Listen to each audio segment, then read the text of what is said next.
BPF हानजायाव जइन जादों बेहाय जोंनि UPPL निफ्राय BTC इलेक्शननि सिगाङावनो गावबा गावनि सार्थआ आदाय जायैयाव बिथांमोना जोंनिफ्राय ओंखारखालांनाय आरो बिथांमोनानो मैयानि दिनाव जइन जानानै माने UPPL निफ्राय जइन जादों होननानै बुंदों दा बे खोब नंखाय खोब मिनिथावथा जादों खारन बिथांमोना BTC इलेक्शननि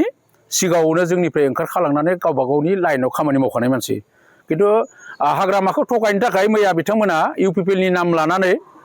सिगांनि बेकग्राउन्डखौ लानानैनो बिथांमोना जइन जादों आरो बेजों लोगोसे सासे प्रमद बर' सारनि समावहा OSD मोन बिथाङा अफिसारमोन बिथाङा खोब माने राजनितिक पावार लुबि हिसाबै मैयानि दिनाव प्रमद बर'नि OSD होननानै बिथाङा जइन जादों BPF हानजायाव आरो जइन जादों जों खुबिस्सा होदों बिथांमोना मोजाङै माने राजनितिक समाजनि खामानि मावनो हाथों बेखौ जोंबो आसा खालामदों नाथाय बिथांनि जि माने बुंफुरलु बेयो खोब माने नेहाथ जादों मुगैथाव जादों आरो बेनि थाखाय आं मुगैदों खारन प्रमद बर'खौ बिथाङा बुंदों माने पावार लुबि आरो बिथाङा माने मा होनना बुङो बिथाङा खोब माने पावार लुबि आरो सेल्फिश मानसि होननानै बिथाङा बुंदों दा जेखि जाया राजु धाकाल मुंनि बे मानसिखौ जोङो मिथियो खारन बिथाङा माने जोंनि माबानि नङा BTC नि नङा नैबे बिलाइयानो बुङो नैबे 2005 नि भटार लिस्ट बे भटार लिस्टआ जाबाय सनितपुर जिल्लानि बरसलानि 72 नं बरसला माबानि समस्तिनि जिराय माजुलि मुंनि बे सेन्टाराव बिथांनि भटार लिस्टआ आरो बिथांनि घर नाम्बारा जाबाय 118 आरो सिरियेल नाम्बारा जाबाय 445 बिथाङा माब्रैहाय जोंनि BTC नि नागरिक जाखो जों बेखौसो दा सोमोनांदों आरो हाग्रामाया खसाखै 2003 सनावहाय BTC एकर्ड खालामदों आरो 2003 सननि 20 फेब्रुवारिनि हरनि 12टानि सिगाङाव जिखिनिया बे जोंनि BTC ओनसोलाव दङ बिथांमोनासो BTC नागरिक बेनि उननि जिखिनि मानसिफोर बिथांमोना BTC नागरिक नङा होननानै बुंदों दा बिथाङा थांनाय माने 2025 नि बे बिसायख'थियावबो इन्डिपेन्डेन्ट जानानै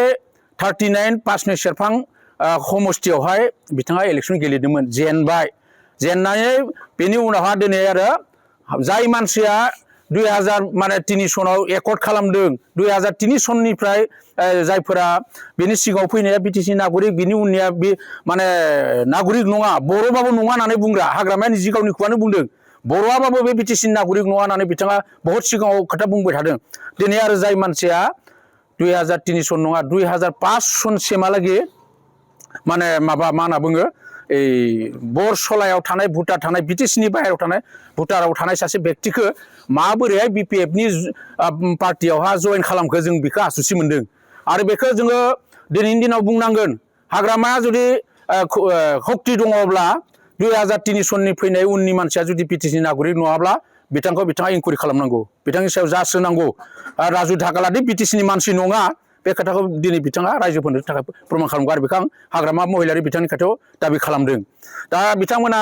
हके नहके मानसिफोरखौ माने हाग्रामायानो बानायना बेखिनि खोथाखौ बुंहोदों खारन हाग्रामाया ओरैबायदि बानायदों जे नैबे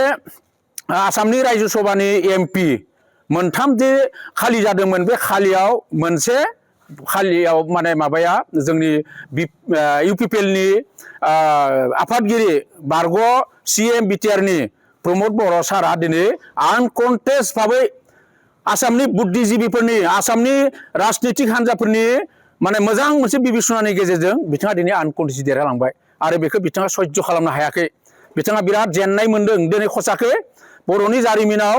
बयनिख्रुइ माने जारिमिन सुजुनो हानाय सासे राजनितिक नेताया जाबाय दिनै प्रमद बर' आरो बिथांनि दैदेननायावनो दिनै बर'नि जारिमिनाव दिल्लीयावहा भारतीय माने संसदआव 3 MP गोनां पलिटिकेल पार्टिया जाबाय प्रमद बर' दैदेननाय UPPL आरो बेखौ दिनै हाग्रामा महिलारि बिथाङा गुबै जेननाय मोननानै माने गाव लाजिग' हायैनि थाखाय दिनै माने MP आ जेबो नङा MP जों जेबो लेनदेन गैया होनना बुंदों बे बबे माने हादोराव दङथाय बबे आयेनाव दङथाय बियो MP आ जेबो माने दरखार गैयानो बेहा बेनि बुंनाया एमपि जों जेबो जायानो बिटिसिआ गावहा बिटिसिनिल' डेभेलपमेन्टनि खोथा सिन्था खालामो बिटिसिआ भारतीय संबिधाननि बबे जायगायाव थानाय भारतीय संबिधाननि बयनिख्रुइ गोजौसिन संसदआ जाहैबाय पार्लियामेन्ट एमपि जाय एमपिफोरा भारतखौ दैदेनो भारत देशनि बयनिख्रुइ गोजौसिन आफादा जाहैबाय माने संसद आरो बिनि एमपि मेम्बार बिथांमोनानो देशखौ दिनै दैदेनलाङो आरो बे एमपिआ बिटिसिनि थाखाय जेबो नङानो बिटिसिआव खुनु गुरुत्व गैयानो मिनिथावथाव माबायदि माने बिटिसिनि सिबथाय आयेना मा बुस्थु बेखौ मिथियो बिथाङा बे बिटिसिनि खोथाखौल' मिथिनानै बिटिसिखौल' माने साननानै एमपिआ मा बुस्थु बेखौ जेबो मिथिया नाथाय मिथियो बिथाङा मिथियो नाथाय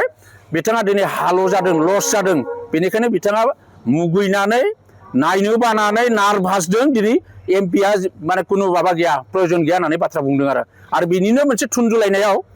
दिनै बे राजु थाखाल बायदि बेक्तिखौ दिनै बुंदों दे प्रमद बर'आ एमपि जानायनि थाखाय एमपिआव देरहानायनि थाखाय बिथांखौ सेल्फिश बुंदों बिथांखौ माने मा बुंनो पावार लुबि होनना बुंदों खिन्थु राजु थाखाल बायदि मानसियासो सेल्फिश कारन बिथाङा बिटिसिनि बाहेरनि मानसिया फैनानै बिटिसिनि माबाखौ डेभेलपमेन्टखौ लानो नागिरदों बिटिसिनि डेभेलपमेन्टखौ लानो नागिरदों बेनिखायनो आं मुगैदों जों गरिहना होदों राजु थाखाल बायदि मानसिया माने जेनेरेल एरियानिफ्राय फैनानै बिटिसिआवहा गावनि माबाखौ सार्थखौ आदाय खालामनो नागिरनाया जोंनि थाखाय मुगैथाव जादों आरो जों खुथारै खावलायदों बिटिसि सरकारनिसिम जे बे मानसिनि सायाव इनकुवारि खालामनांगौ बे मानसिया हसाकै जोंनि बिटिसिनि मानसि नंगौना नङा जोंनि बायदिबा नङा नैबे कागजानो बुङो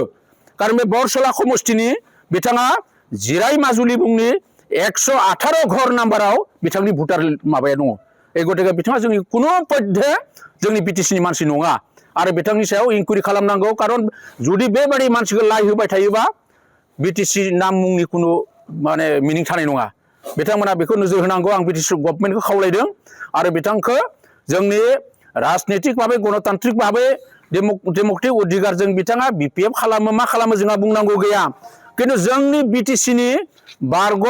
प्रमद बर'खौ बेबादि सेल्फिश बेबादि पावार लुबि बुंनो हानाय बिथाङा बे बिटिसिनि बाहेरनि सासे बेक्तिया माने बुंनो हानाय अधिकार गैया